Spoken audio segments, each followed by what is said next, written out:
boda, matatu operators and leaders, because these are key consumers of insurance products and services.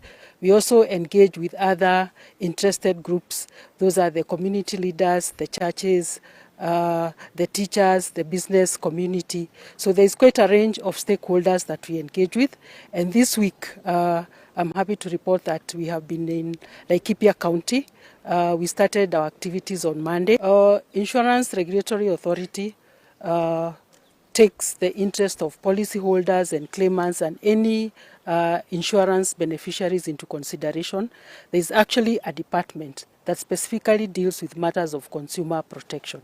So as you can see, the authority has allocated resources to make sure that any concerns, any challenges or any problem that a policyholder or an insurance beneficiary experiences when it comes to matters of settlement of claims, then we are always open.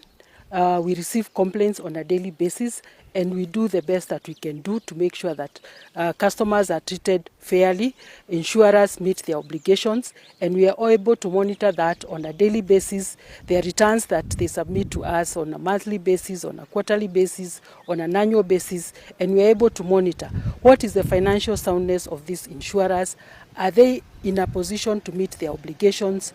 In the event that a situation arises that we get signs that an insurer is not able to, then we put in place the necessary measures to make sure that that insurance company meets the requirements of the Insurance Act, and that the interests of the policyholder, that person who has taken insurance, the claimant, that's a person who has incurred a claim and submitted it to the insurance company, and that insurance beneficiary, that actually their interests are taken care of and that the claims are paid within the shortest time possible.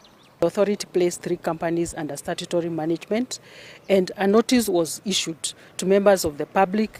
It has been shared widely so that in the event that anyone has an outstanding claim with those companies, then all matters are being handled by the Policyholders Compensation Fund.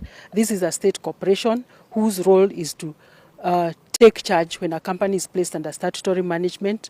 They have the role to trace the assets of the insurance company, to be able to determine what are the liabilities, and also be able to receive any claims or any claims that anyone could have, so that they are able to provide them with a compensation. So in the event that anyone had insurance with any of those insurance companies, then I would recommend that they refer to or they speak to the Policyholders Compensation Fund, because all issues relating to those companies have been transferred to them as a statutory manager. Leo tumekuwa masomo hapa na watu wa IRA. Inamaanisha tufundisha kwa sababu ya ile shida tuko naye ya watu wa matatu. Insurance mingi zinaanguka, sisi tukawachiwa hiyo mashida. Kwa hivyo tungeona ni mzuri tusomeshwe ndiye tujue hii shida itatatuliwa lini. Ukasikia auctioneers ni kama wamefungua biashara zao zinaelekea kwa matatu. Mawakili wameanza kutafuta ambulance chasers. Ati ukisikia chochote inafanyika, kuna watu hata ikiwa hujaguswa unapelekwa hospitali haraka na ukakibizwa hospitali, kutoka hapo ikatani biashara. Kwa hivyo tumefurahi watu wa KRA kusikia pale IRA pale shida yetu iko, vile tunaweza saidika, na hata auctioneer hawana nguvu tena, kwa sababu kuna pahali tutakuwa tukitorokea hata wakienda kotini, kwa sababu Kenya yetu corruption iko very high. Ni kama biashara imefunguliwa na auctioneers, mawakili, magistrates wamefungua hiyo biashara ya kunyanyasa watu wa matatu. Sasa tuko na pahali yetu ya kutorokea.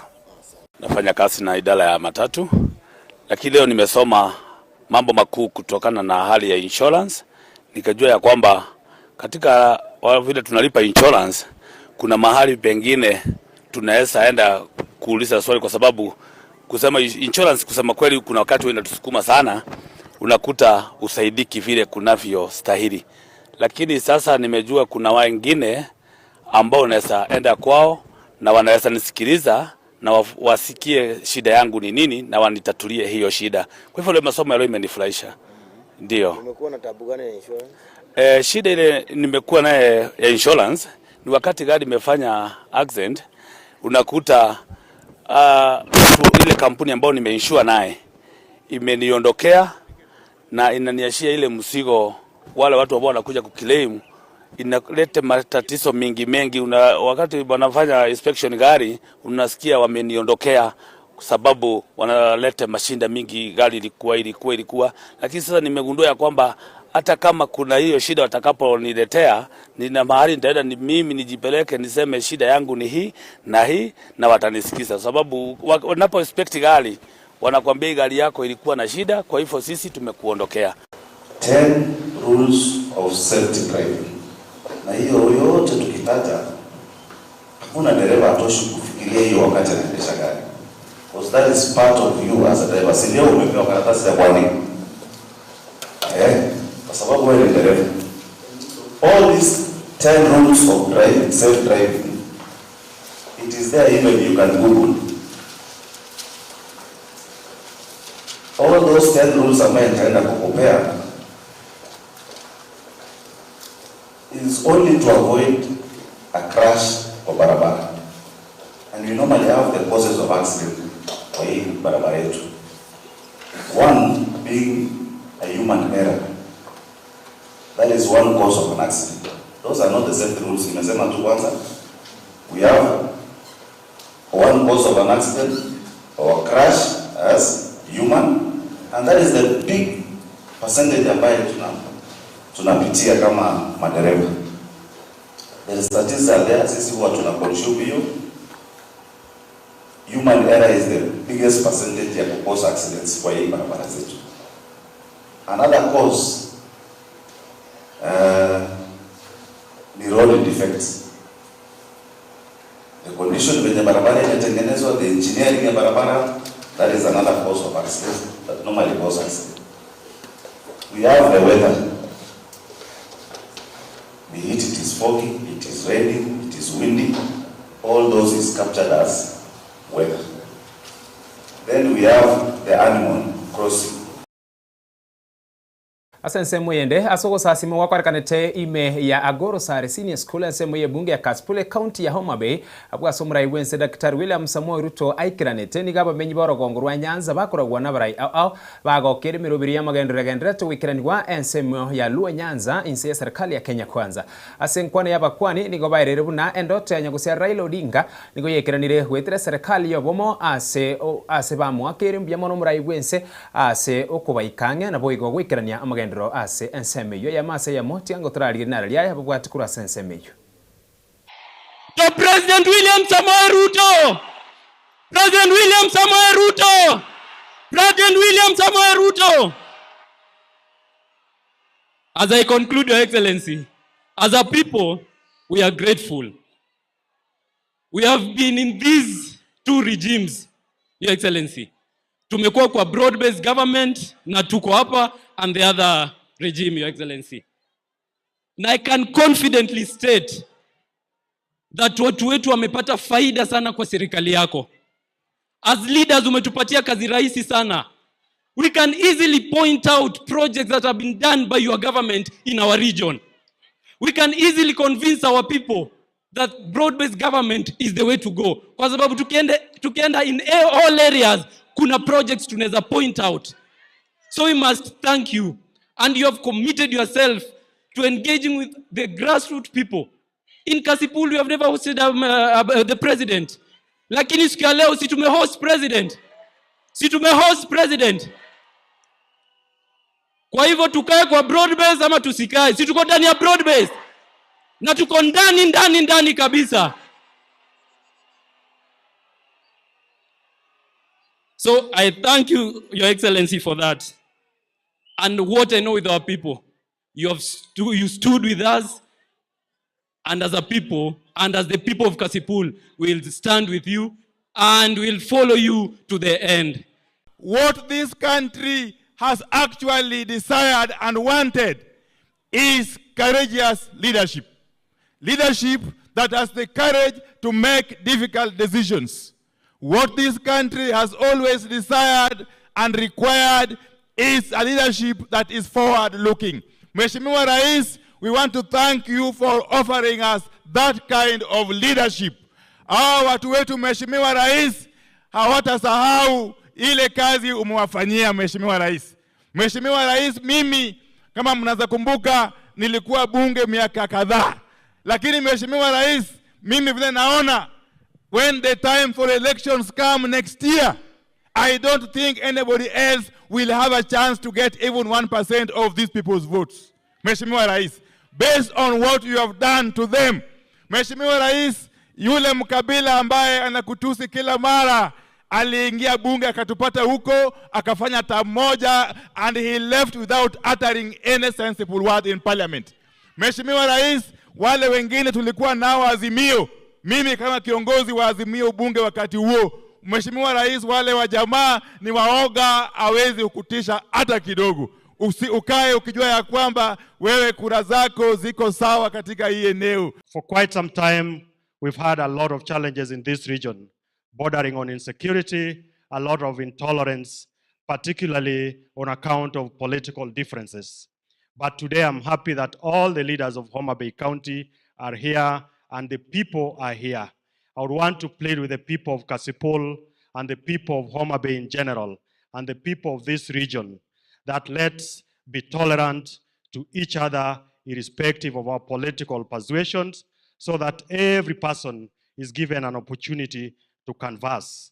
Lastly, Mr. President, you have shown us equity, that what you are doing in Homa Bay today, because you'll be inspecting projects, you'll be launching projects, you continue to do it across the country. That for the first time in the history of this country, we have a president who is treating every part of this country equally.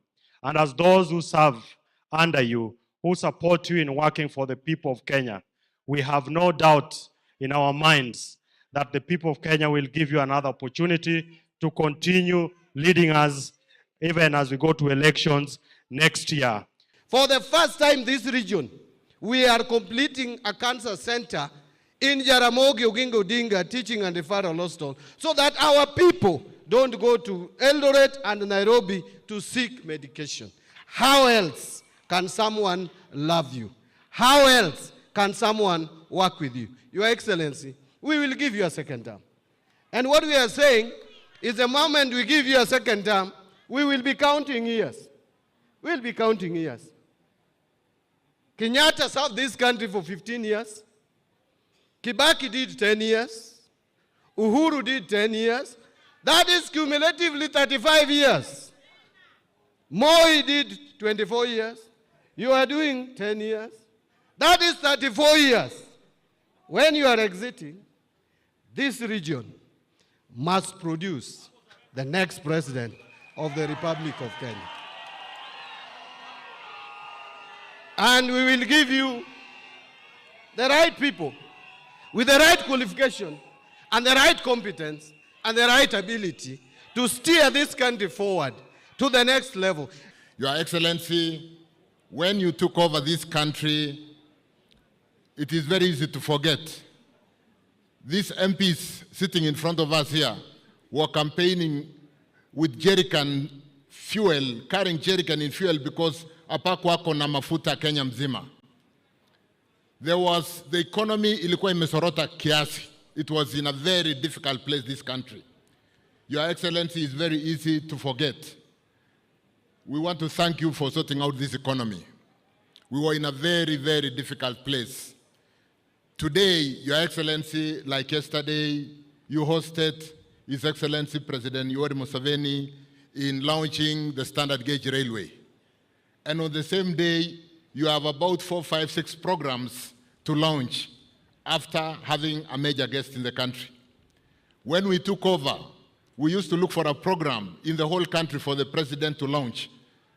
There was not a single program ili ilikuwa inatoshana na president kuhudumisha to launch, because the economy had gone down. Your Excellency, thank you very much for sorting out the economy. Today in Homa Bay, we stand with several roads, with the airport, with Homa Bay town, and today I stand as a very dear minister to my colleagues from Homa Bay leadership and my colleague Wandai and John Badi, kwa sababu ya uhusiano mwema kwa sababu ya uchumi umeitengeneza ikawa kwamba the country is performing today. Today, Your Excellency, members of parliament across the country are fighting for your time, for space, because you have got 1,001 projects to launch in this country. We want to thank you, Your Excellency, for sorting out the economy.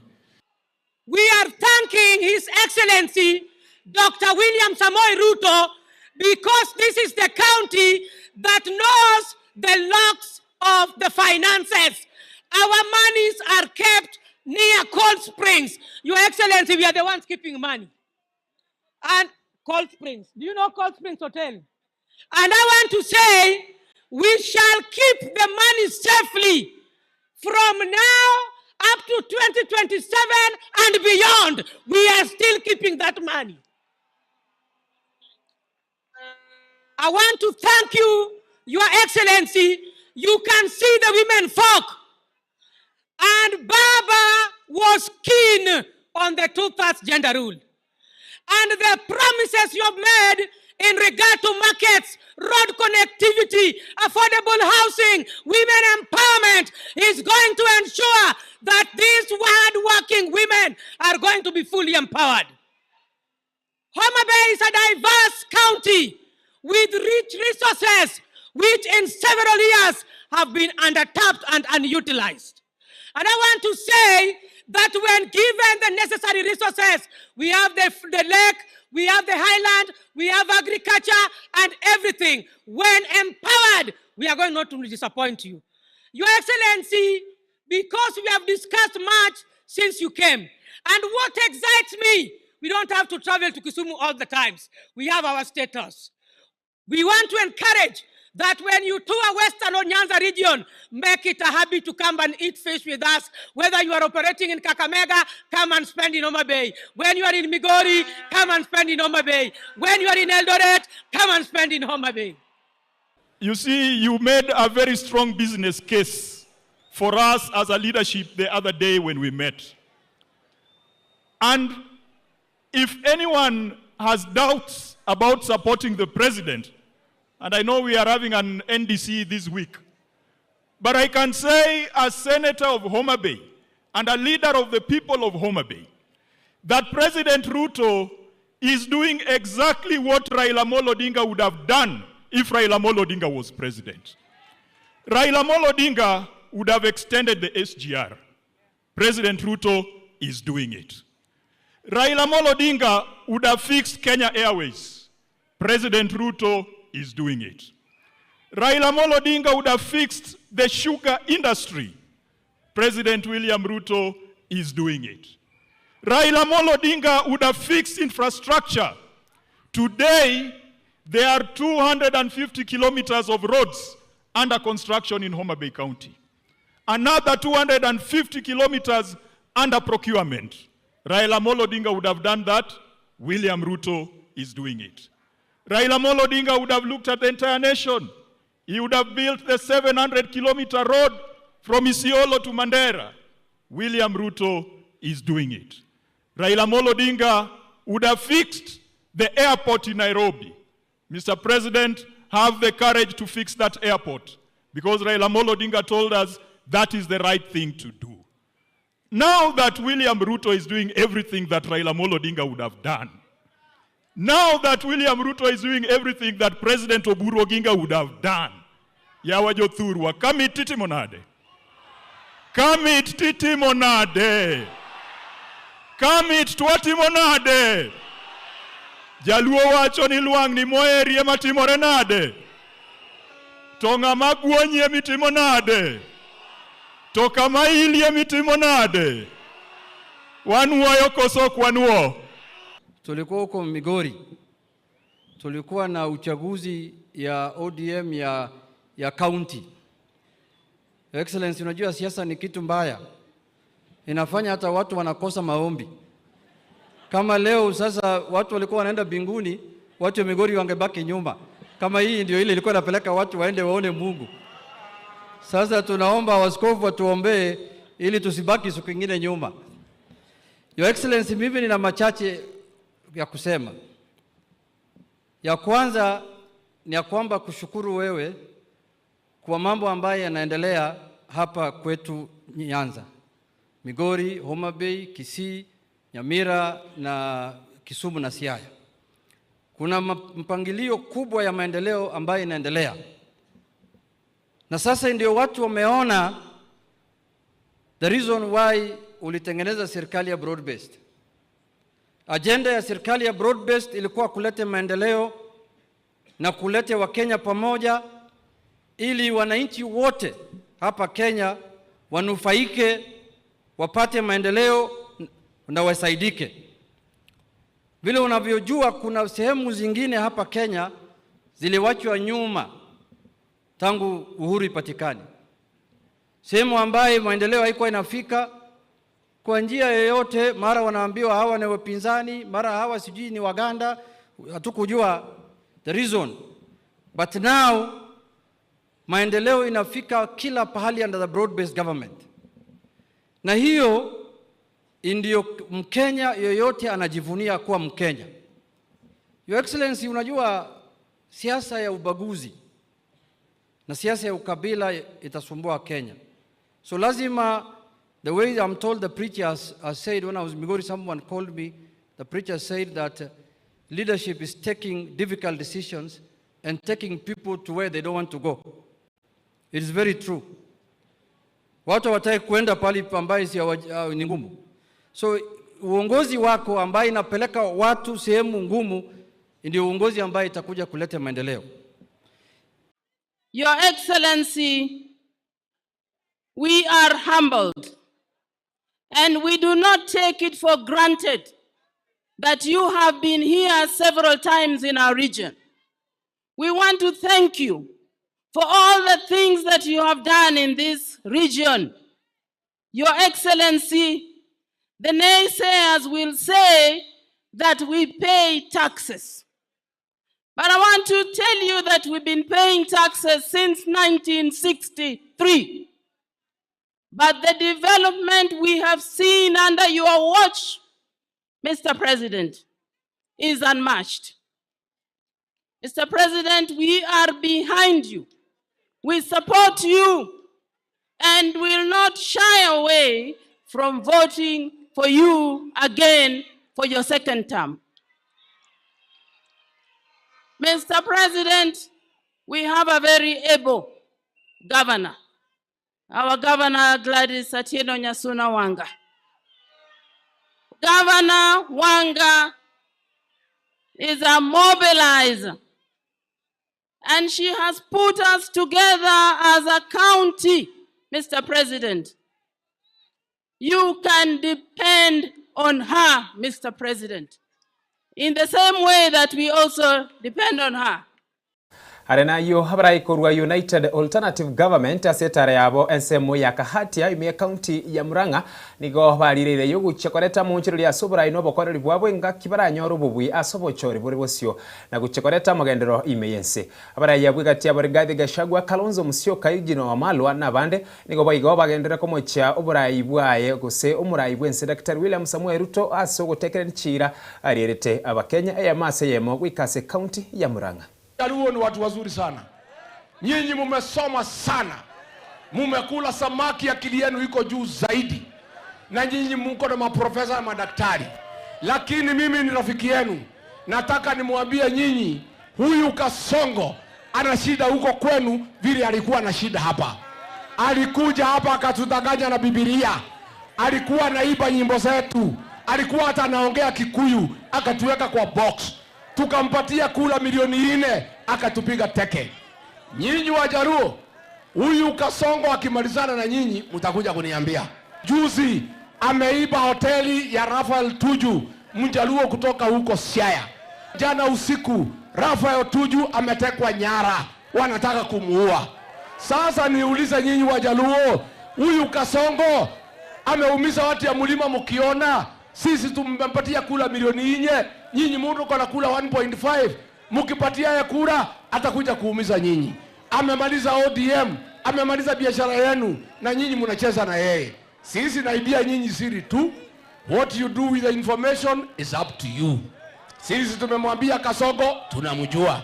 Serikali ambaye tutaunda Kazi ya kwanza ni kulegesha masomo bila malipo ya shule za msingi tulipewa na Rais Mwai Kibaki, turudishe hapa. Harambee! Ya pili, masomo ya shule ya upili ya day secondary school tulipewa na Rais Uhuru Kenyatta, masomo bila malipo tutalegesha hapa Keharo na kwingineko katika Jamhuri ya Kenya. Harambee! Mpango wa Linda Mama tulipewa na Rais Uhuru Kenyatta, ya wakina mama wetu wakienda kujifungua wasilipishwe chochote. Tutalegesha mpango wa Linda Mama ya kusaidia wamama wetu. Tutaunda kitu inaitwa Guaranteed Minimum Return, GMR. Bei ya mai tumekubaliana ya kahawa, majani chai na maziwa ndio bei isiende chini ya kuumiza mkulima.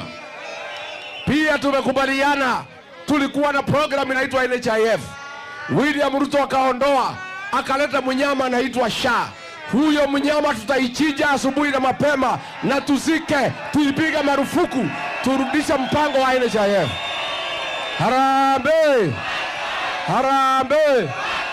Pia wale askari wote, ngoja kidogo, wale askari wote walipiga watoto wa Gen Z wakawaua, wakapiga risasi mguu, hao polisi watakamatwa wote na kupelekwa kotini. Harambee! Harambee! Mambo ya biashara tunataka kutengeneza, kusikue maleseni mingi, ikuwe tu leseni moja. Ukikata leseni moja ya biashara hiyo inatosha, ndio watu wetu waweze kufanya biashara bila kusumbuliwa, si ndio? Pia tunataka barabara zote ambaye zilianzishwa ya Mau Mau na Uhuru Kenyatta hapa Murang'a tukamilishe, ndio wananchi wetu waweze kufanya kazi.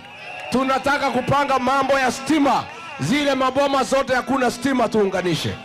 Leo hii tukiwa hapa, Mheshimiwa Rapa Otuju, tukiwa hapa kwa kanisa, tumepata habari ametekwa nyara kwa sababu ya kutetea mali yake, kwa sababu kusema anajua wezi wa hiyo mali, kwa kuenda hata kufanya kanisa pale.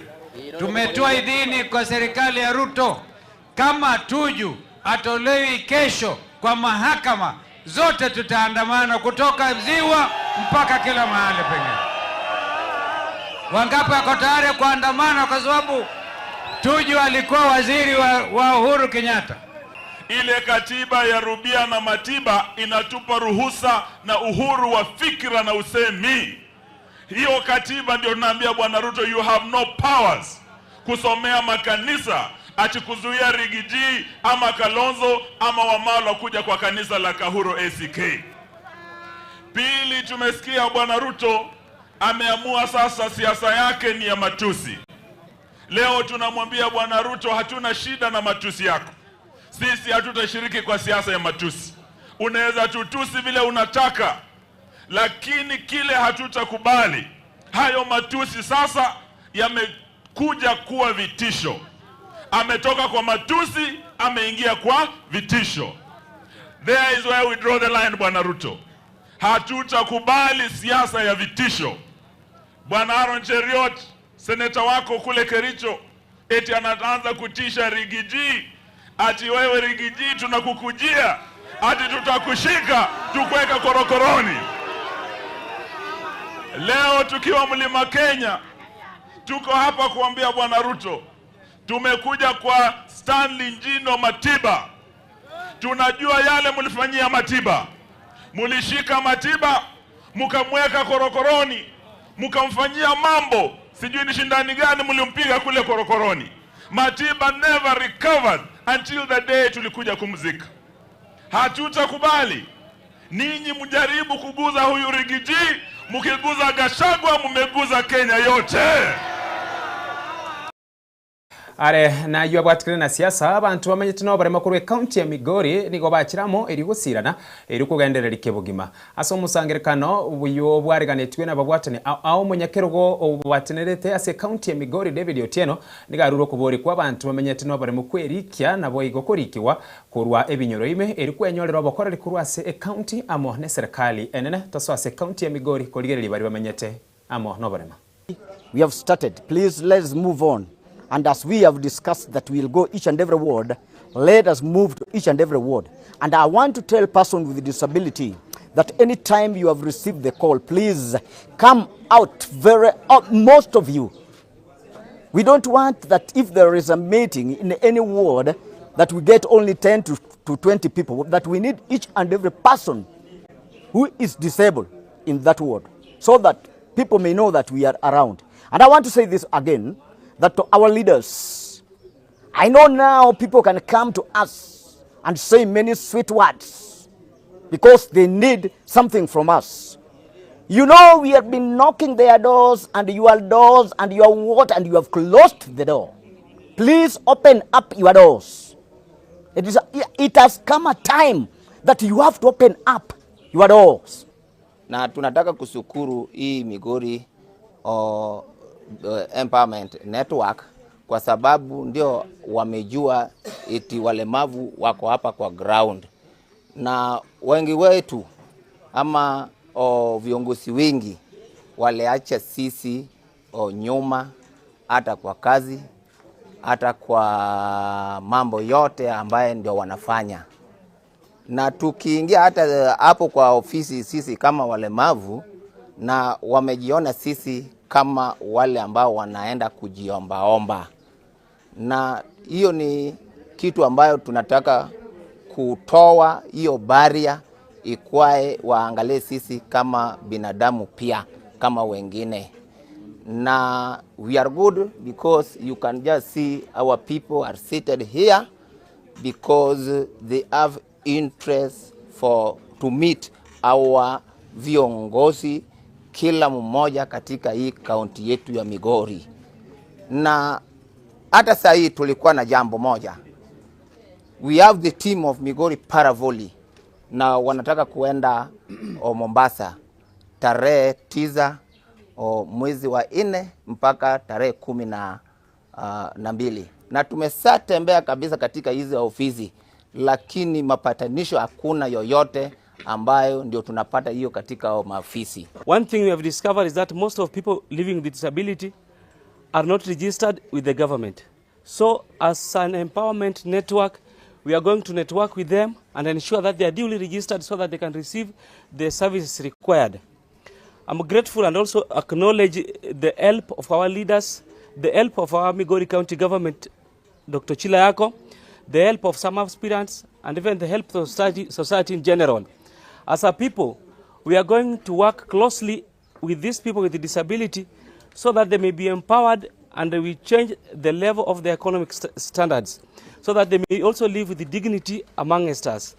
And as an organization, we are looking forward to work with them, not only in this case today, but also follow up with them in any other thing that they can be helped by anybody so that we can achieve a wealthy society and a society where everybody is respected. We are just here to send appeals to those that can be available and can come in handy in assisting the persons with disability in various ways and in various capacities that they can.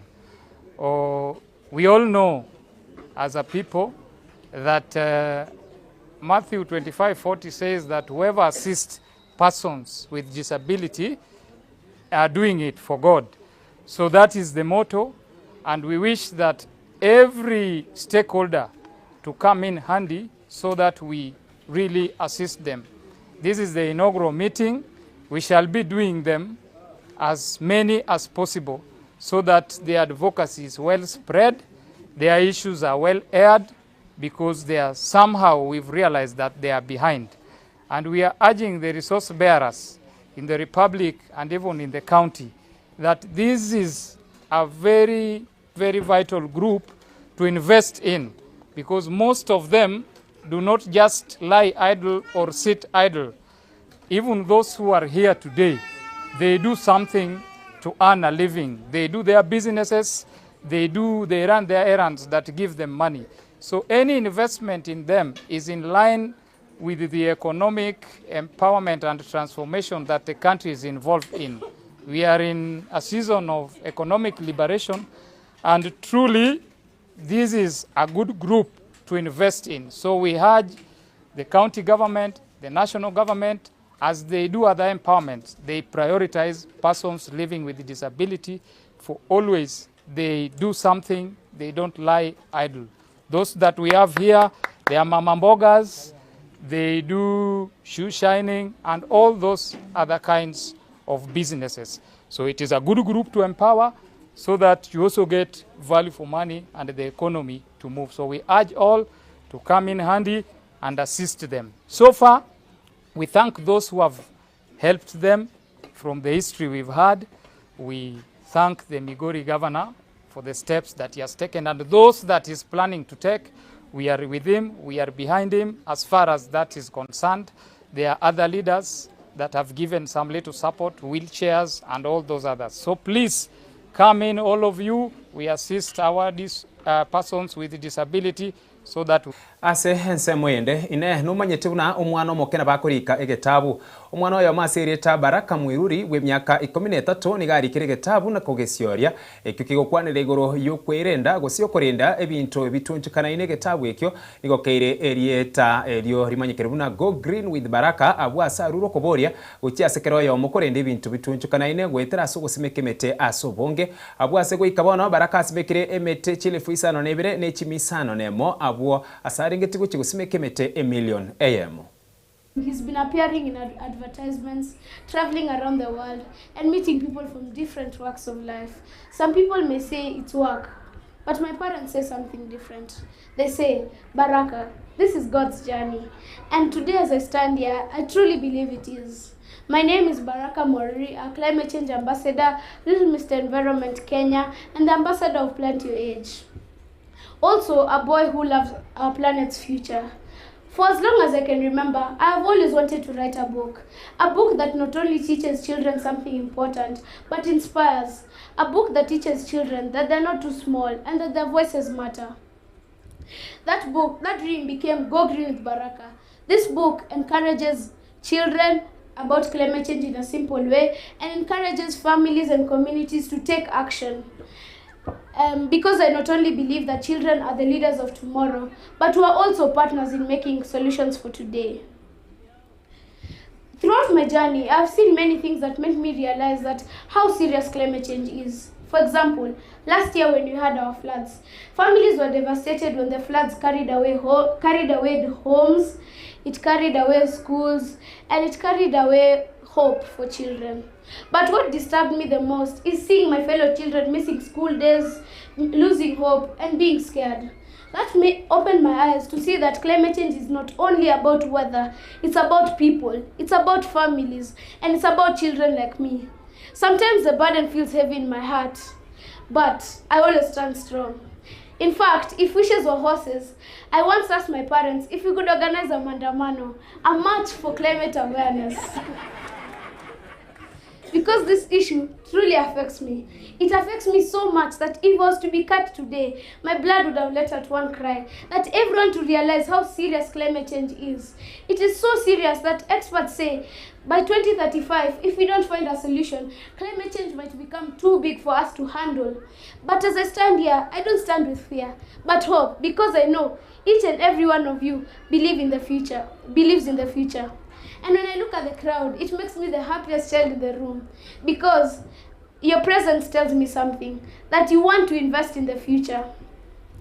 And now, as I plant trees and launch my book, I ask you to be with me, to walk with me.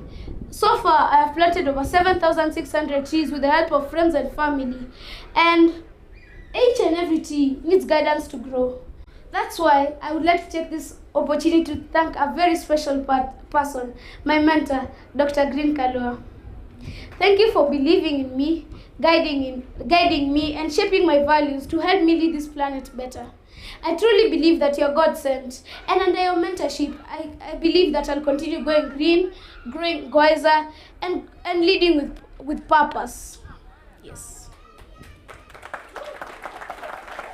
And to the partners here today, I ask you to share my vision, because we don't take this as a useless project or a waste of time, because every seed planted with care, dedication, and faithfulness will have its harvest. And as Go Green with Baraka, we promise that with dedication, passion, and partnership, that our vision will have its harvest. It will have a harvest of knowledge, a harvest of trees, and a harvest of children who will grow up fighting for our earth. And that's why I ask you today to walk with me, because together we can make our planet great. Together we can inspire children, and together we can make an earth that we're all proud of. And before I leave this stage, I would like to say one last thing. If you believe in children, believe in me. If you believe in the future, walk with me. And if you believe this earth is worth saving, help me make my dream grow. Thank you, and may God bless you all. Go Green with Baraka.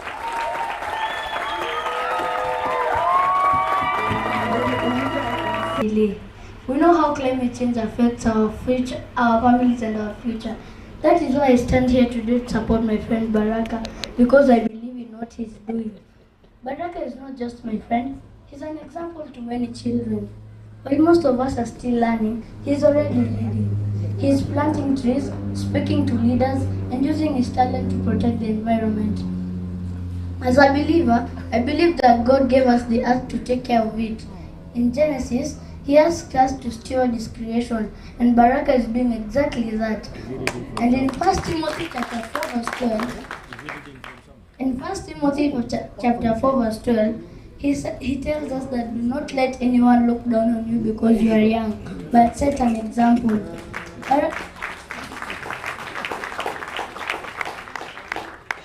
Baraka is setting that example for all of us. Today, I want to say, Baraka, I believe in your vision, and together we can make our communities greener and our futures brighter. Fantastic. May God bless your vision. Thank you. Cutting down of trees and too much waste. That's why we all need to help. Parents have a very big role to play.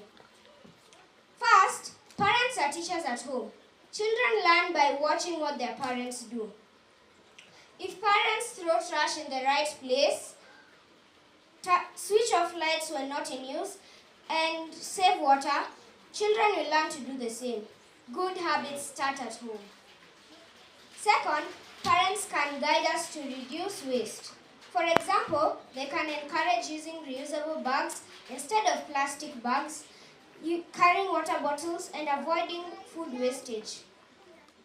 When parents make these choices, children understand that small actions bring a big difference. Third, parents can teach us to love nature.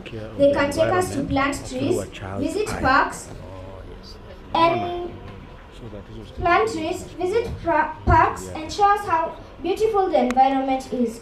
When children love nature, they will want to protect it. Parents can also make smart choices when shopping. Buying eco-friendly products and saving energy protects our planet.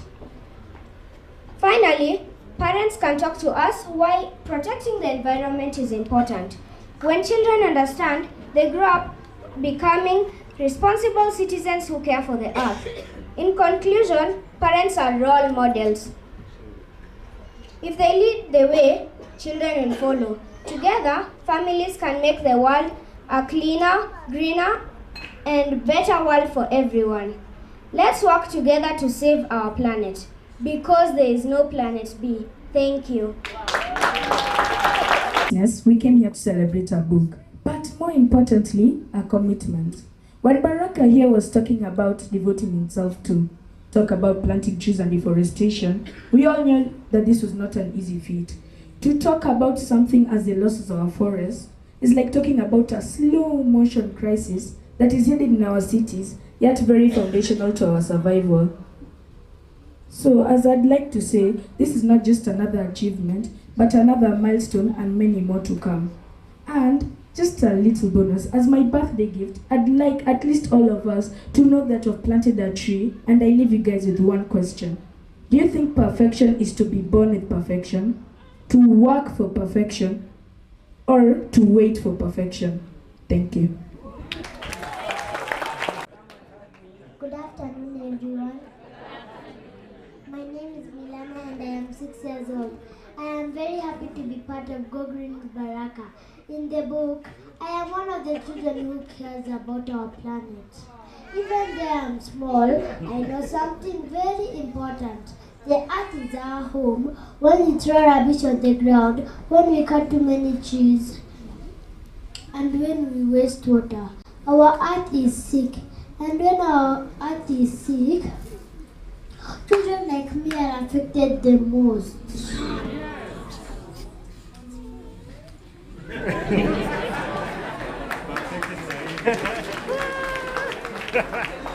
Good job. Go Green Baraka.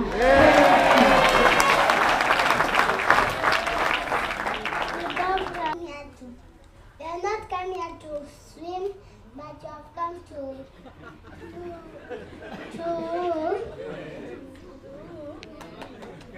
plant trees for Baraka.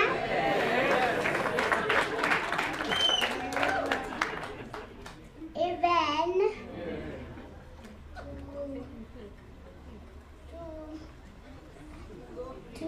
to go green Baraka. And even to make some trees and make some celebration.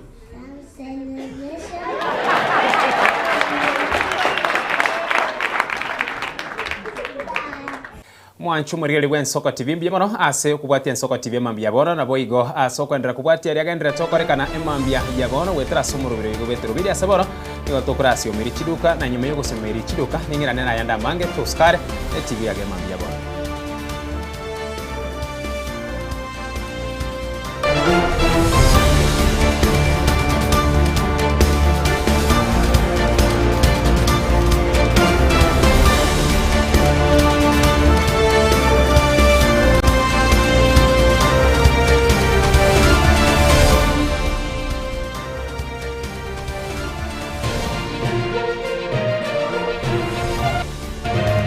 Eye Y'Ensoko TV uboroso bw'umugusi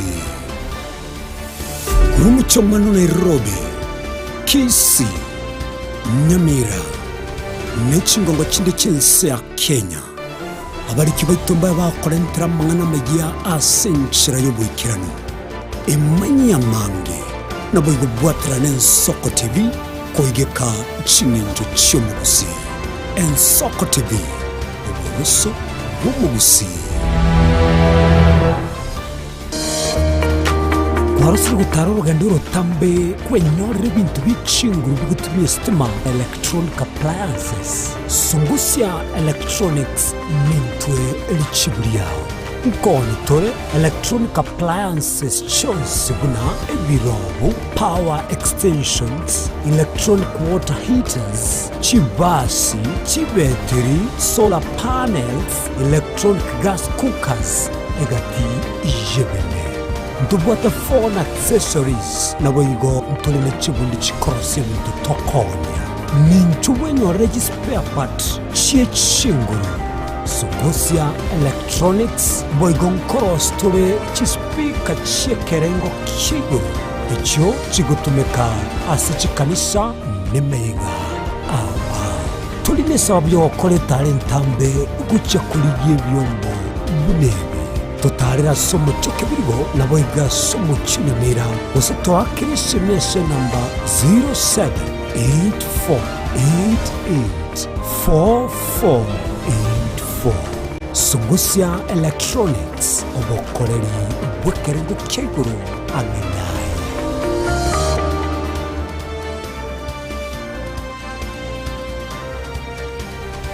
Je, una ndoto kufanya kazi ugaibuni? Mwakala wa ALM tutakuwezesha kutimiza ndoto yako. Tunatoa ajira katika nyanja mbalimbali kwenye mataifa ya Qatar, Milki za Kiarabu, Saudia, Bahrain, bara Europa, miongoni mwa mengine. We are legally registered by the National Employment Authorities and we are licensed to do manpower recruitment for different countries. Currently we are reaching companies in UAE, in Qatar, Russia, and we are hoping to enlarge our boundaries. Kwa maelezo zaidi, wasiliana nasi kwa nambari 0721151500 au 0729690571 au unaweza kutembelea katika ofisi zetu zilizoko jijini Nairobi katika jumba la Delta House, orofa ya pili, chumba nambari 204 katika barabara ya University Way. Tupigie simu utimize ndoto yako ya ng'ambo. Karibuni sana.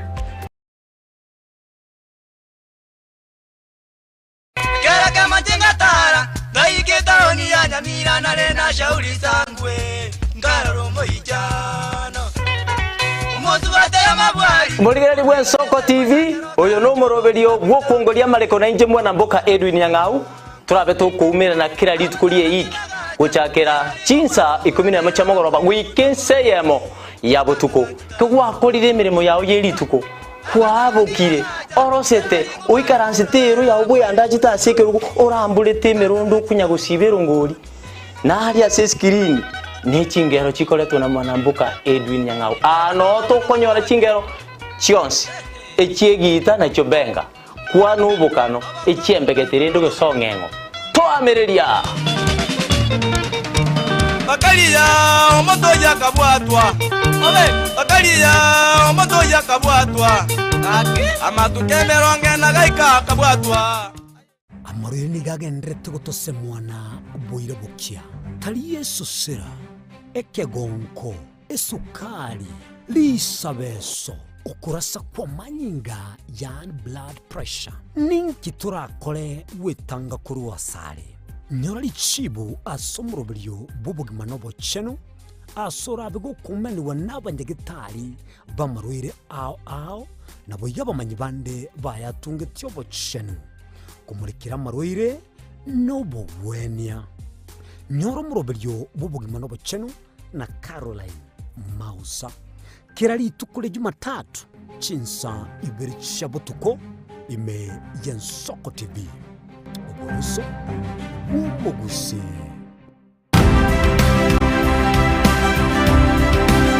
obulimira bwisiro yobunda bwense kolende tali nchira ndio sura krobulimi obiyoke enyoreri bagalia bene kwaegwa megelio chisemi nobosemia igiri obulimi bwekerero nechikolinga asobolemi bochete skuru nobotigi bokumerwa mate tebone ng'ombe bune yengiya gale konyana eyinsimegete ndera ngetia maraba ekone konya kukiyo kama maraba konya kuyo nganya kwa mabuya beka chibuti imoki bokombe to semogondo beli nebisumu ime na pathway machine kile sukuri ya Jumaine chinsa ngira chamorogoba wika chinsa isato asomorobero oboremi nobotugi ekero turesemia mange kura sabaremi chini gongoro kwa pathway machine asomorobero oboremi nobotugi ime Y'Ensoko TV oboroso bw'umugusi onye kubwatari ibolyo obosemia gusekero kende gyonsigoro y'emiroberi yaitu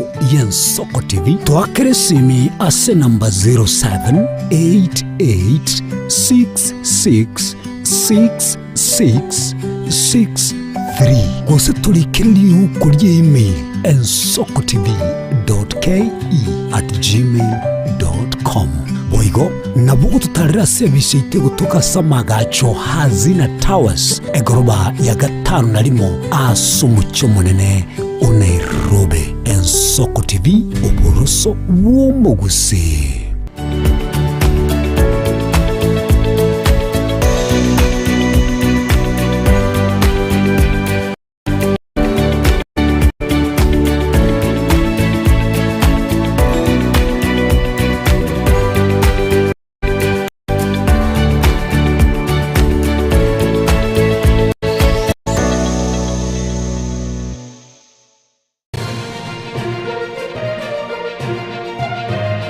Eje Y'Ensoko TV, uboroso bw'umugusi.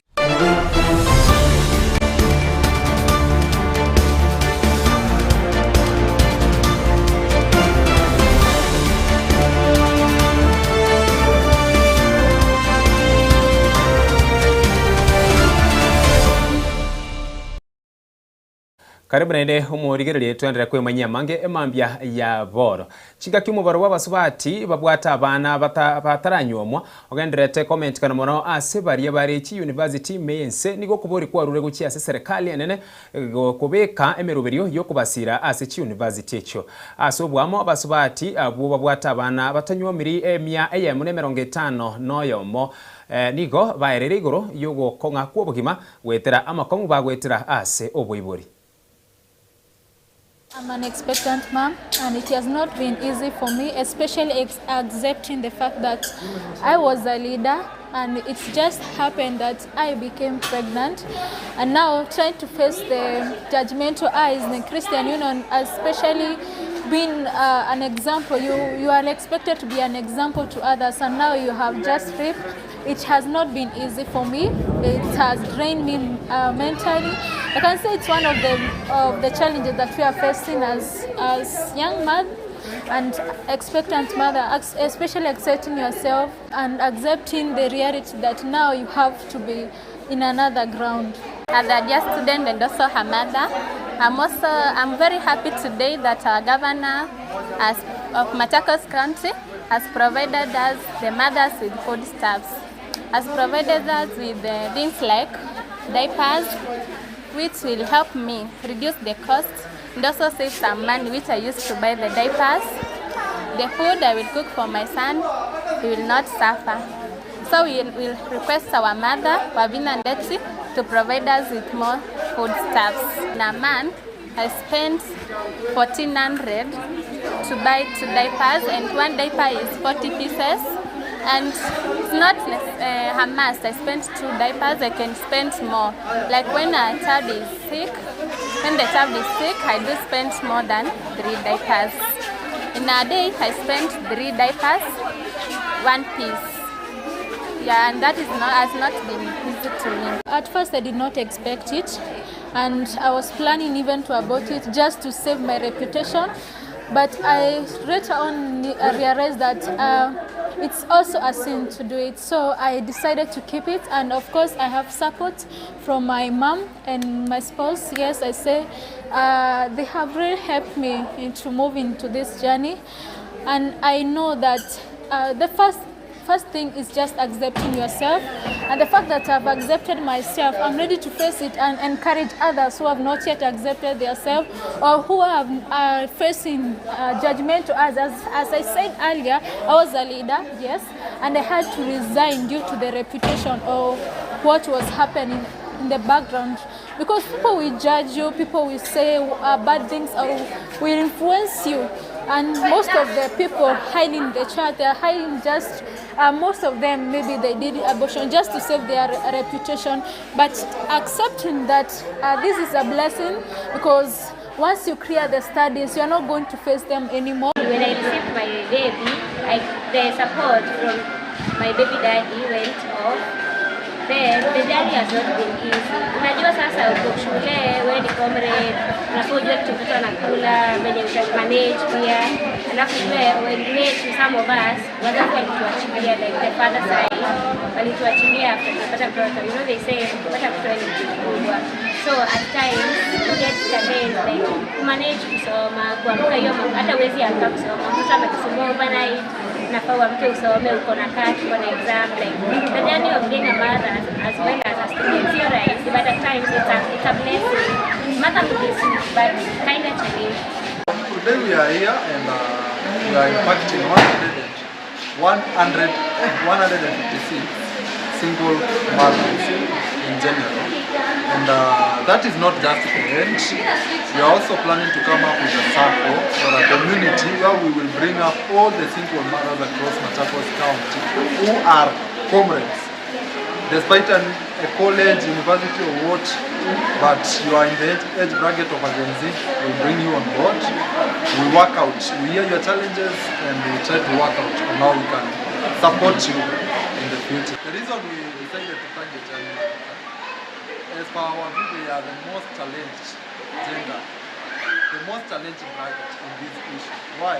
Utapata hawa waseni, comrades, wanasoma, alafu they are also balanced. So balancing those two things, actually, psychologically, you can even go through. So we decided to bring this impact to them, to show them support, na pia wajue. Some people care about them.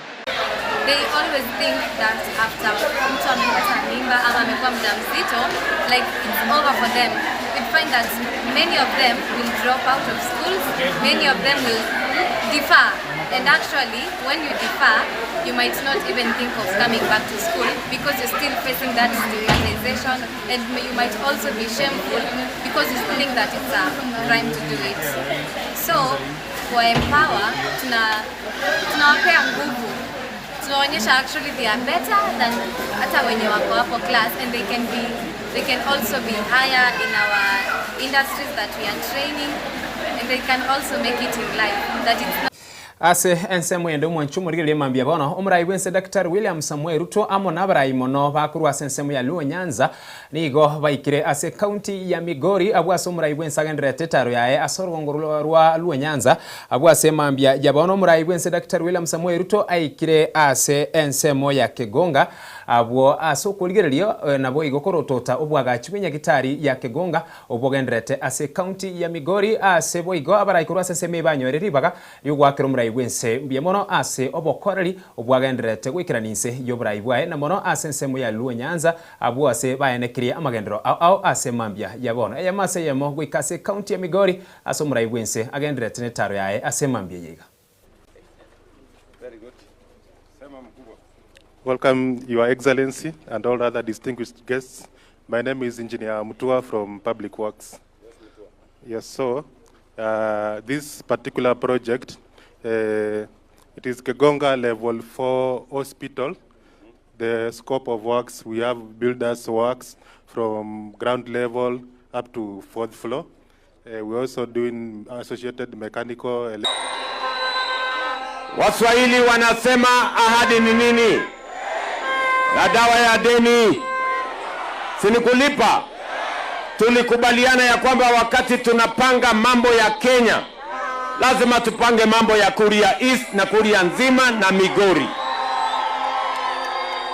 Na ndio leo mimi nimefika hapa kwa sababu mnajua tuko na mpango mkubwa ya mambo ya universal health coverage, yaani kuhakikisha ya kwamba kila mwananchi wa Kenya anapata nafasi ya kutibiwa bila ya mwananchi kuangaishwa na mambo ya gharama ya hospitali.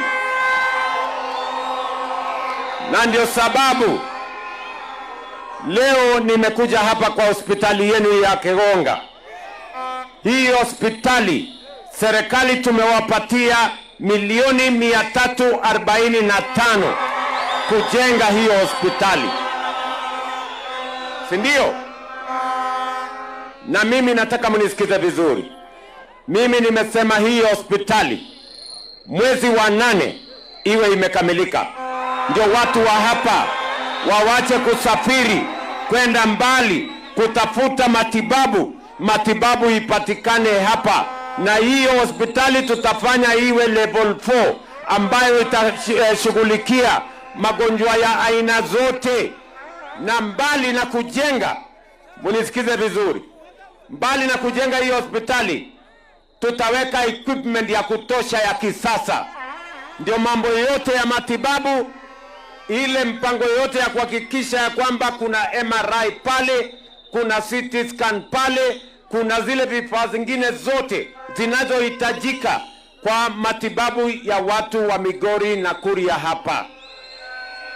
Nyinyi mnanielewa?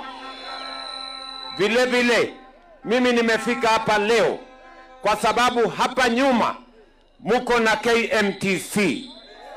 Hiyo KMTC mambo ya matibabu haiwezi kwenda mbele kama hakuna wauguzi. Ni kweli ama si kweli? Lazima tuwe na nurses, lazima tuwe na clinical officers, lazima tuwe na radiographers, tuwe na wale pharmacists na wale wengine wote. Sababu hiyo hapa nyuma katika KMTC yenu, mimi nimekubaliana na huyu mbunge wenu, nitawaongezea milioni 150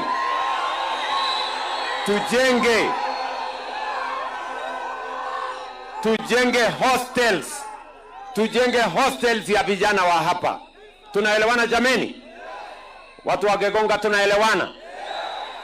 Vile vile hii Kegonga, nimeona soko yenu iko chini. Naona iko chini. Naona soko iko chini. Ama mnasemaje? Hii soko iko chini, wacha nikubali. Na nimekubali. Sawa?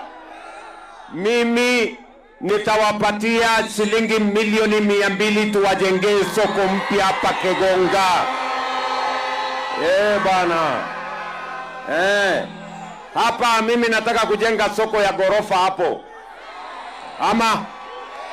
Ama ndio hawa mama mboga wa hapa wakuwe na mahali ya kuuzia mboga mahali mzuri bwana. Ama namna gani? Niko na soko najenga pale Ntimaru. Sawa sawa? Na tunajenga soko ingine 21 hapa Migori. Tunaelewana?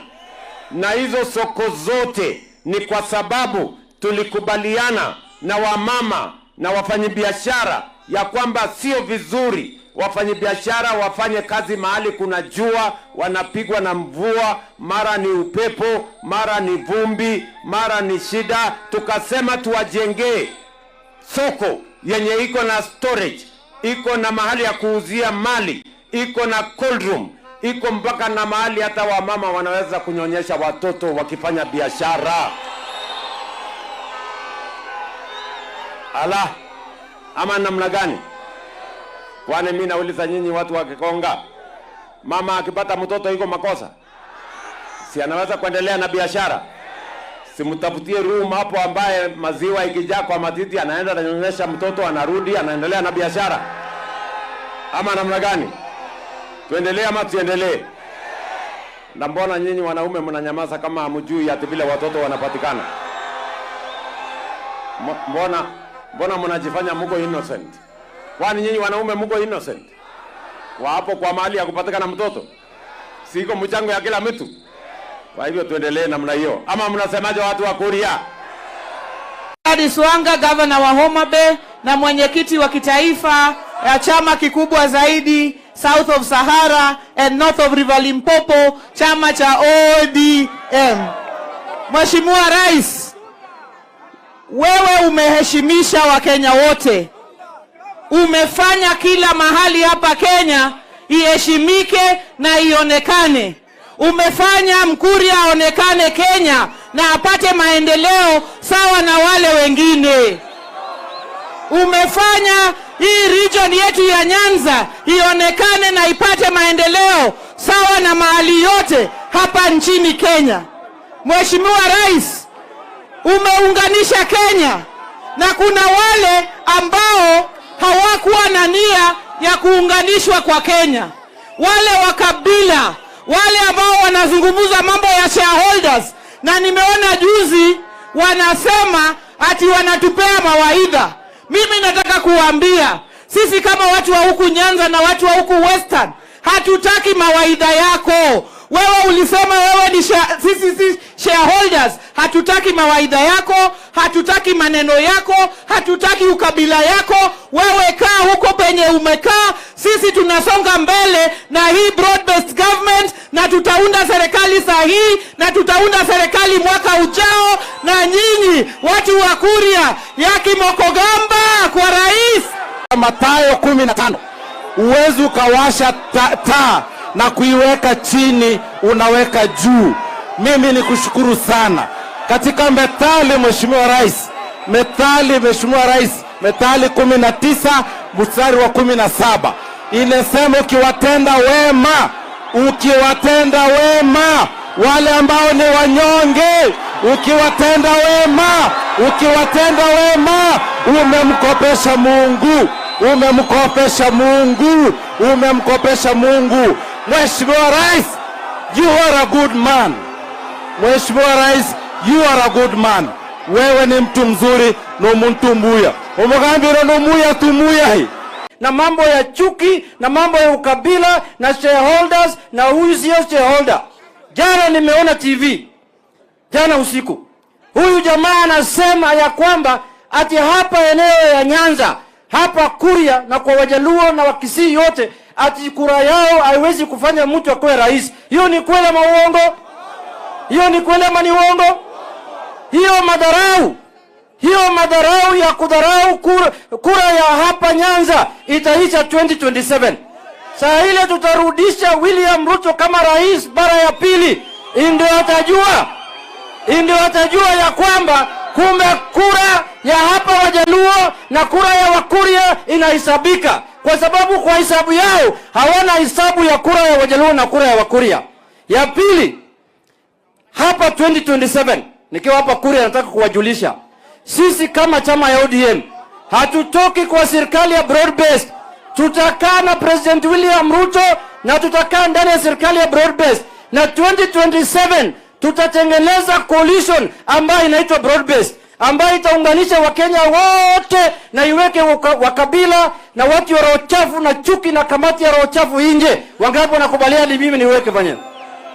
Ya mwisho, mimi nataka kusema hivi, hapa Nyanza, Mheshimiwa Rais, hapa Nyanza, ujue ya kwamba kuanzia leo, wakati ya uchaguzi pia imekaribia, wakati ya siasa pia imeanza, hapa Nyanza itakuwa ngome ya broad based government.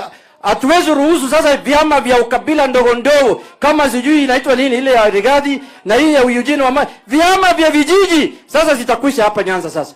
Sasa nimedeclare ya kwamba sitaki kuona vyama ndogo ndogo hapa. Chama itaonekana hapa ni chama ya ODM na UDA peke yake. Sitaki kuona chama kingine hapa Nyanza. Arena yo chinga kia serikali erengete gusimeke mete bilioni 15 gwiko mwaka w'echele fuibere merongo ebere na etato ni gobono abakenya na manase nsemo yabasaye baburi kwebwatani no busimeki bwemete bune nchira yemo yo kwenyorera engeria na boigo bune nchira eyemo yo konyora emirimo bagokora eyo erachiko bakonya kwenyorera engeria eyo basingirere goteba buna umuroberio ole umuya ase ensemeria yo kurenda ebintu ebyo bitunchukanaine.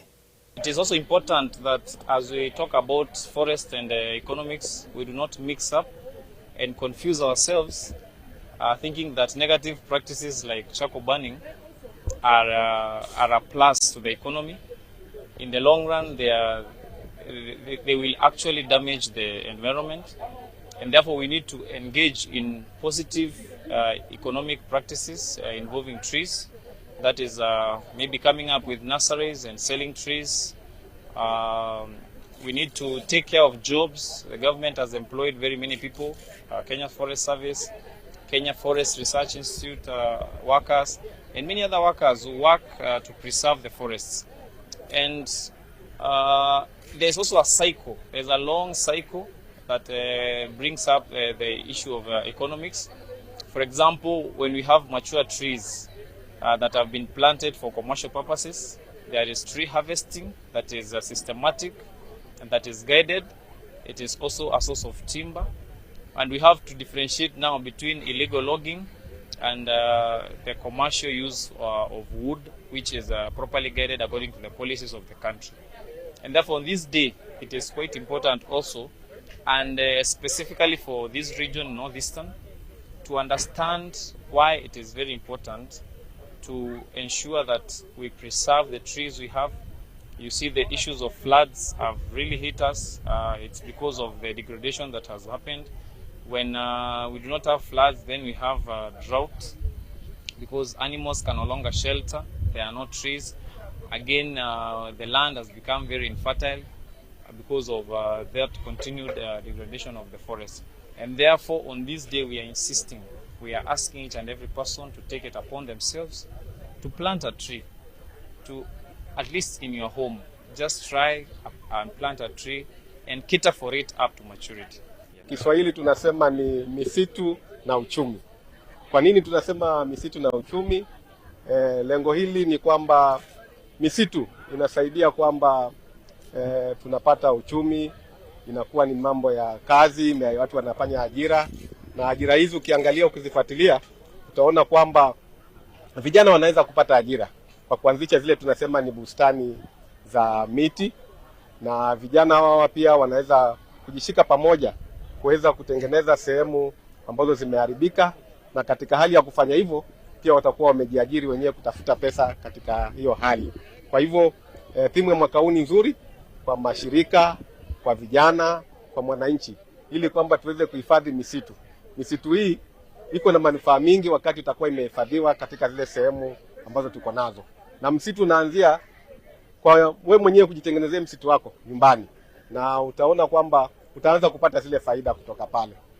Utaona kwamba miti inakuwa, unapata hewa safi, na mazingira yako pale utakuta wanafanya kazi. Kwa mfano tukiangalia pia vijana, wakati utakuwa wanahifadhi misitu, wanaweza kuanzisha kazi hata zile za kufuga nyuki, kwa sababu hiyo ndio tunaziita zile ambazo ni nature based enterprises, nature based solution. Ni kwamba wakati wakihifadhi misitu, basi watakuwa wanaweza kupata kazi na waeke mizinga chini ya miti, na hiyo mizinga baada ya miezi mitatu utakuta kwamba wanavuna asali, na hiyo asali wakienda kuuza iko na bei. Asali nzuri ni zile zinatoka kwamba kwa ile miti ambayo tunasema ni acacia. Hii mwarobaini utakuta kwamba ukilabel vizuri kwamba ni asali kutoka kwa mwarobaini, utakuta kwamba iko na soko na watu wataweza kuwa wanapata fedha kutoka pale. Mambo ya makaa, sasa tuko na mambo ya enforcement, tunahakikisha kwamba tuna regulate kwamba uchomaji wa makaa uwe kwamba uko kwa kiwango cha chini. Utakuta lakini huwezi kukosa watu kwa njia zile ambazo wanapita kwa kando, lakini idara yetu iko na timu ya Forest and Protection ambao tunahusika sana kuhakikisha kwamba tunajaribu kupunguza mambo ya makaa katika kaunti ya Garissa. Right now we have the presidential directive on the 15 billion trees, and the 15 billion trees, they have to be produced physically. We must have those 15 billion seedlings physically, and that's where there are so many opportunities on nature-based enterprises where these young people can be supported to be part of production of these seedlings and then supply it to the government, even if it's going to be at maybe an affordable price, maybe 5 shilling or 10 shilling per seedling. They will make a lot of money. But you see, right now, government institutions in charge of trees, they're the ones who are involved in production. So moving forward, we wish maybe the government through the Ministry of Environment to allow us to be able to produce, and then they take part, like when it comes to them, they take the coordination part. So it becomes easy so that we are able to engage so many young people. We've had insecurity in this region because the young people do not have jobs. By now creating opportunities in the green, in the environment sector, then it means these insecurity incidences are going to reduce. And we've seen the government has a lot of potential, especially in investing in this region. Now that means we have to create so many employment opportunities for the young people, especially green jobs. And we need to get more opportunity from the government.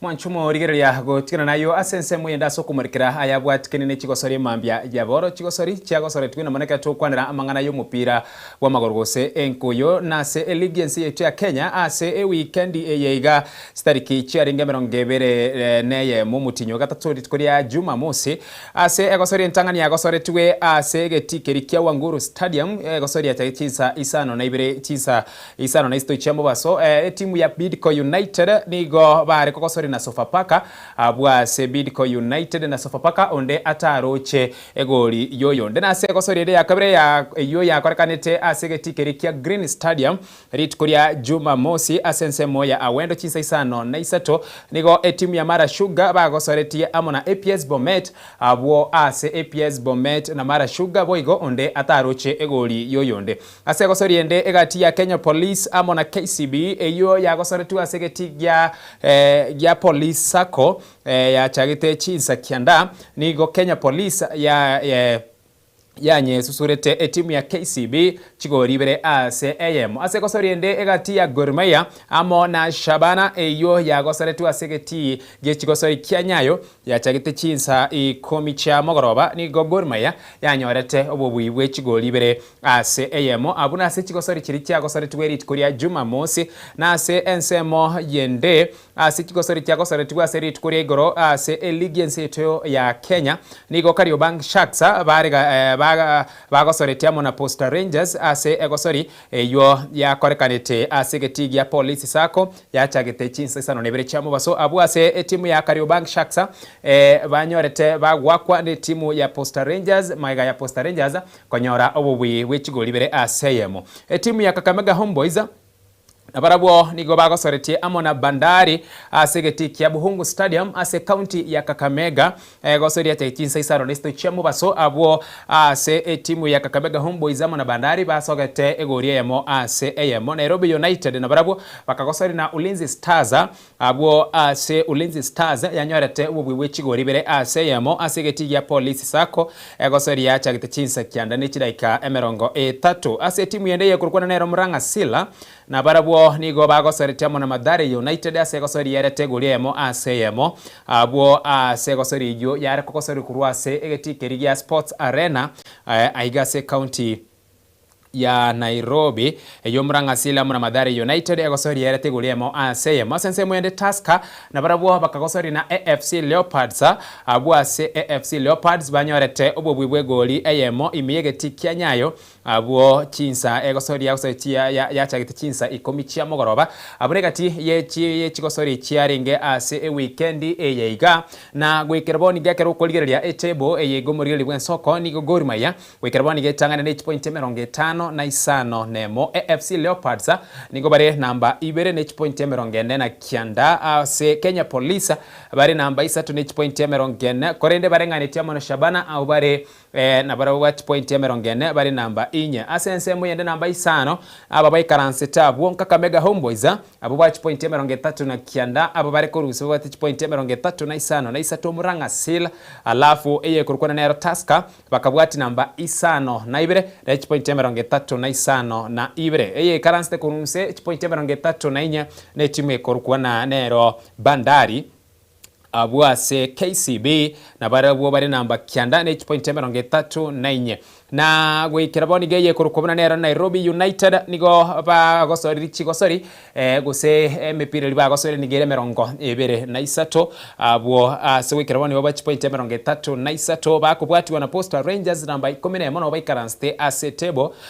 ne point 3 na irengere point 3 na yemo Mara Sugar ne point 3 igorigoro barengani tiamo na Mathare United namba 12 namba 13 namba 14 Kariobangi Sharks ne point 25 abwaso Ulinzi Stars bare namba 15 alafu na Bidco bakaba namba 15 na Monet point 22 na ibere barengani tie ibere chomo erio chikorete ase etebo ya KPL nigo etimu ya APS Bometa na bwo baba point 22 na yemo na boigo etimu ekurukwana nero Sofapaka nabwo bakoretere point 15 ekero tugukwanira ase season yeiga ya 2025-2026 abo ase chitimu chinge ekero korigere wekerwaniga nigo bagosoretie chigosorie 25 gotatike timu ya Kakamega Homeboys nero ibwate gosori ya metra gosori alafu yende kurukunero Mara Sugar na barabu mbara gosori gosorie yemo na boigo echuna chichiria chitarago sori emipira alafu ne ntubate Nairobi United nero gwikiraboni gani tigaretie chigosori ibere asenge chwikiraboni bagosori chigosori 23 na isato wikira bono iga ase ensemo yende ase obwango mono kero tukorigeria gwikiraboni gantubwate egekombe kirikiamo Zatbet Cup na kirikiga kombe kiga ase obwango mono gwikiraboni geye kurukwa kero koligeria sedrelia ya 15 na rimo yo ya sokire mambia ya bono ni gobono Posta Rangers barachikomera na amo na Nairobi United alafu eye kurukwa nero Kuta Collection na barabo ni barachikomera na amo na Shabana timu ekurukwa na 3K ni barachikokosori amo na Bandari na boigo ase around yega ya 15 na rimo ase draw yega ya yege kombe kekiamo Zatbet ni go Mfalme na barabo barachikokosori amo na Muranga Sale KCB nigo barachikokosori amo na Chebaywa Lions na alafu eye kurukwa unanero Kakamega Homeboys KK na barabo nigo barachikokosori amo na Ulinzi Stars Kenya Police na barabo ase moya abo ase raudi yega ya 15 na rimo nigo barachikokosori amo na BB Bread gose timu yo mugati alafu Tusker na barabo nigo barakore abo ase okogosoria mona Kariobangi Sharks abuna ase etebo yeiga ya round ya 15 na rimo ase gekombe kiga kia Mozart beta inero edrove na yasokire abugoikera bona iga na abona ase ensemo y'umupira ime yensetu ya Kenya ase gekombe kirigia KPL na boigo yani ase league ya KPL na boigo ase round of 16 kero tukwana kombe kia Mozart bet cup amange na rakor kanta ase weekend yeiga abo na sensemo ye chigosori ase chigosori kiricharu kwanero mono negati ya gosori ya Gor Mahia amona Shabana nero ya rigeretwe mono na kia matokeo ara chabengu kwenye rikumagega kase gosori eyeiga na mono asensemeria batiotereria aso so ase getikerikia Nyayo nigo yarenga kongu abo ase bitango bya begetwe ase ensemo ya ndego sori ende ya rigeretwe mono nego sori kati ya AFC Leopards na Tusker abo ase Tusker banyorete ububwe golia yemo na koyesura Tusker barabuo mbabegete goli nego sori ende yago sori ase getikerikia Nyayo nero yari koligereriwa ase weekend ejeiga asoko nganya se obwango mono eribono tuchakurigeria ase chigosori chinde na mono isiko yense ya Kenya nigo ekero tukurigeria ase Premier League na mono tuchakaneri tukoria Ijumaa abu ase Bournemouth bagosoretie amo na Manchester United gosori ejo yasogete chigoli bere ase ibere abu ase timu ya Manchester United banyorete banyorete goli ya mapema gwetera ase Bruno Fernandes alafu eyo korokwana nere Christie gwetera ase timu ya Bournemouth nere agacha kanyonsi egori dakika ya 67 dakika ya 71 Bournemouth benyonsia egori na korwabo dakika ya 81 Bournemouth bakaira nigo bono egosori ye kagenda chigoli ibere ase ibere kore Harry Maguire niganyorete red card ase dakika ya renge ya 78 abuna seri tukoria Ijumaa togocha seri tukoria Jumamosi timu ya Brighton bakariga ne Liverpool abu ase Brighton banyorete obubwe chigoli ibere ase AM Fulham bakagosore na Burnley banyorete red card ase dakika yemerongo kianda nechi dakika isataria red card ya tu ase Lauret na egosori yo nigo yerete chigori satu ase Fulham no banyorete obobwi ase egosori Man City mbegeti kokosori Everton na Chelsea Man City egosori yabo nigo yasugitwa sengencho mbabu ateke kombe kirigia Carabao bare kokosori na Arsenal ayongo chetoro aroro timu ya Everton bare kokosori amona Chelsea obokongo bokanyore timu ya Chelsea abo ase Everton yanye susorete chigoli isato ase rigaralia ngoko abo ase Beto nero nyonserete timu ya Everton dakika ya 33 na boiga kanyonsi dakika ya 62 ndi aye nera kanyonsi na boiga kabeke goli yomweri ya gatatu dakika cha 76 abo na seri tukoria Jumamosi Leeds na Brentford na barabo ondita yoroche egoli yoyonde tugo cha seri tukoria igoro ase obwango mono timu ya Nottingham Forest nigo bare kokoseri mona Tottenham baru bare ganete Nottingham Forest inka abo ase Nottingham Forest banyorete obobwe wechigoli sato ase bosa igo Tottenham barabo banyo stigori ndions Aston Villa bakakoseri na West Ham nigo Aston Villa banyorete obobwe wechigoli ibere alafu Sunderland bakakoseri na Newcastle bare ganete kerengaki Newcastle babete bako bare ganinka abo ase Newcastle banyorete bage twena Sunderland chigori bere ase yemo abuna ase ensemeria ye kombe kerikia English Premier League na gwekerwa ni omwanchwa omorigereria sobwango manekero kurigeria ase etebo eyega nigo konyora na timu ekirukuna nera Arsenal nero gwikirwa ni getangana na point emerongo 5 ni bere Man City bakabwati point kianda magiga ya Arsenal na point 61 ne timu ekirukuna nera Manchester United bakaba namba 3 na point emerongo 5 na isano Aston Villa bakaba inse ya Manchester United na point emerongo 5 na 4 abo namba 4 Liverpool bakaba namba 5 na point emerongo 4 na kianda Chelsea point emerongo 4 na isano na isato abo namba 5 nemo Brentford rende ni go bakari namba 5 na ibere point emerongo 45 nemo full Everton nigo bobwati tibare namba 5 na isato no nyabanyorete obubwe chigoli isato nigo bare point emerongo 45 nemo Fulham namba kianda na point emerongo 43 Sunderland ase ensemo yabo murigeria nigo bobwati point emerongo 43 abo ase wikera abo niga bagosoiri chigosori emerongo 3 neyemo ye kurukule Newcastle point emerongo 42 maiga yugo susurwalia Rit Korea igoro namba 17 Bournemouth abaiga basogete timu ya Manchester United Edro Rit Korea Ijumaa nigo bari namba 16 point emerongo na ibere Crystal Palace asense moya abo namba 14 na point emerongo 34 Leeds point emerongo 34 Nottingham Forest bari abubachite gusure timu ya Tottenham nechi asechigorisa to asebosa bari namba 15 na mo point emerongo 32 asense moya ndaso gukora sobwango Tottenham nigo bari namba 15 na ibere kero kolire season yega yo mwaka wechile fubere merongo 25 nemo nigo konyorana timu ya Tottenham negati timu chiri chitara koribuya gose ebirengo byabo byekigosori ase season yega nigo bi yalikire birengo bire ebibe mono abu ase bwa point merongo 3 West Ham negati timu yendebo igo ase season yega ya 2025-2026 na barabu batara orokia ebirengo byigoro ase chi egosori yabo abu ase bari namba 15 na 3 point merongo 2 na kianda ichikorete go chinse namba 10 na kianda na namba merongo 2 ne timu ya Burnley babwati point merongo ebere nabo igo Wolverhampton bagakora na point igari 15 na ibere abari namba merongo ebere gwikira bono iga abana asitigo sori chiago saratiwe asekara to kwanira amangana ya English Premier League abwekero kolire timu china na chinyinge nigo chiabete chigwa kwa abwekero kolire Tottenham bagakwa chigori isato ekero koligeria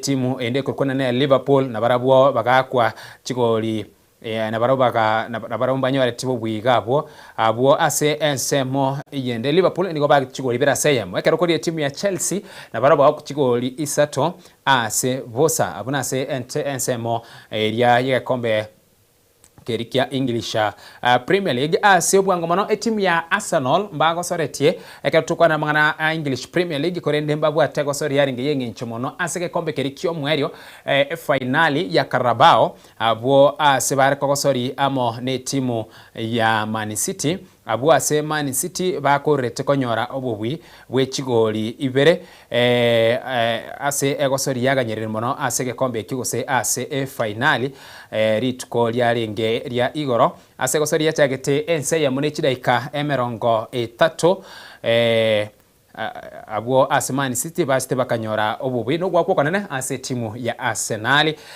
ritko lya lero nigo tugane gutukobana Irene uyoro mutiotereria we timu ya Arsenal korende tenyari kaneti aikirane nabo igo yukurukuna nere Daniel Kaunda nere oro mutete timu ya Arsenal na tenyari kaneti korende weekend ntobe na barabo asigori cha Man City ligo chiabete chiko nyonsi wa edakika ya ostini na ine ama one dakika ya ostini na really abo uyo nyansi chigoli chonse ibona hikacha koirira timu ya Man City kacha konyora obu bwega kombe kiga ya Carabao kigia korekanete ase ritkoligaro asense meria Arsenal nigo bangatena bado babwate bikombe binde ebingi batigarite babwate English Premier League babwate kombe kya FA tubwate Champions League igobona matumaini yabo gusokuge na kwabo ase season yega sengiche kombe kemugiachira Man City bono niga matumaini yabo ale ase ensemo yebikombe biri byatigere tokoera ensemo ya Champions League ase ubwango mono nara asengencho wekeraboni iganaro ekerukolire ratiba eyo nero ya sokere tuligerelia na magega yugo korana na ki timu kera chekwarigania erelieye ase egosori entangani nigera che eguchieswa chitarikisa no nebera somutinyo rabe chinsa inyechi abotuko abu ase Real Madrid bara chekwarigania timu ya Bayern Munich ase getikerikia Estadio Bernabeu alia Madrid igo chitariki isano na ibiro mutinyokane chinsa ninye chabutuko Real Madrid nigo barache kwarigania timu ya Bayern Munich ase tikeri gya anka ase ensemo yende timu yende rago sori chitariki chiga isano na ibiro mutinyokane ne timu ya Sporting SP nigo era ne timu ya Arsenal na barabuo asegetikia Estadio Jose Alvalade Lisbon nigo barabarigania inka ase egosori eyo alafu abo ase egosori ndera korkane ase ritukerinaro ne timu egati ya Barcelona amona Atletico Madrid stariki isano na isato mambiaye abo ase Barcelona na abo barache kwarigania asegetikeri kia Campa getikeri kia Camp Nou ase timu ya Barcelona erariganie timu ya Atletico Madrid asense moyenderi tukeriga riaga 5 na 3 asomutinyokane PSG niko barariganie timu ya Liverpool na barabwo inka chinsa ninye chabutuko ase egetikeri kia Parc des Princes ya France no egosori erache kogosoriwa tukwera subwango bana sense moyende se robo finali nande round ya kabere nigo bara umirane Atletico Madrid bana barache kwarigania Barcelona stariki 14 Liverpool bachikwarigania PSG abwase Barcelona Bayern Munich na barabwo barache kwarigania Real Madrid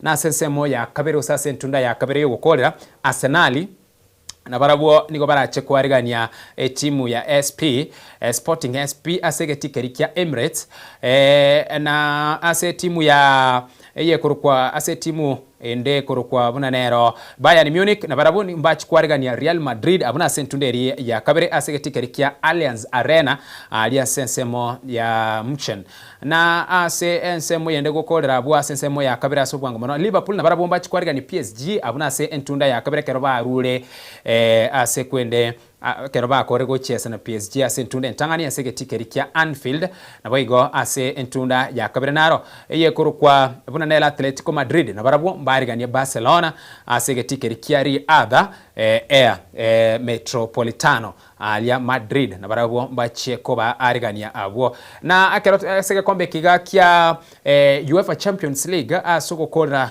abo nigo ase keroba kora nire tunde ntangani nentunda ya kabere nigo enus finali era che kogosori kwa stari kemerongo ebere na isa tomoti nyokane na boigo ne finali nigo era chikoba stariki isano umutinyi gatano na finali ya UEFA Champions League era che kogosori kwa abo abuna se chigosori chiria che UEFA Champions League ase wiki usaso umutinyi okanekenga ki chirache gokorekana inero enchira matokeo arenge asigosori che weekend Ghana mone ligi yetu ya Kenya tubwate asige draw ya Mozart Bet Cup ya sokre abwo ase timu ya Shabana gwikirabone iga abuno bona Maisons ya karena neche korane neche tobo ya kurwa ase round yega ya 15 na rimo ingasinge ncho nigo bako gosoria mone timu area ya Kuta Collections abuna Maisons yare korende asense mu yenda Maiso arache koma mono na ase tie timu ya Kakamega Homeboys amona Ulinzi Stars abuno egosori ende no akeretukana na ase kombe kirikia Mozart Cup ayinega tia matokeo buna abete ase weekend ejeiga na wikiraga bo mwancho murigeri no tuwikira omwerio asomurubirito ase ritukoria lero wika area nkigo chakira chinsa inye weka chinsa isano nemo asensemo Etorobini asokwandira kumurekera ayande amange korwa chigosori tugenda asensemo ya siasa uburimi tugenda asa ayabwat kenene chisemi obochenu oborendi na boigo ni chindemero na ayande amange buna akonyagwatka kera edakika usekera esekune Y'Ensoko TV oboroso bumugusi asabono na kuganirie ritko rigia asebari bane kina mariyongene chibicha ngogo chirala asinchira erendonge ngamo na director Zack na boigo uyokurwa buna nere Josh na boigo asensemo yendo yokurwa na nere John Kibati kwa ni ritko rigia wikeria nkyo ritariane Ishmael Mogere.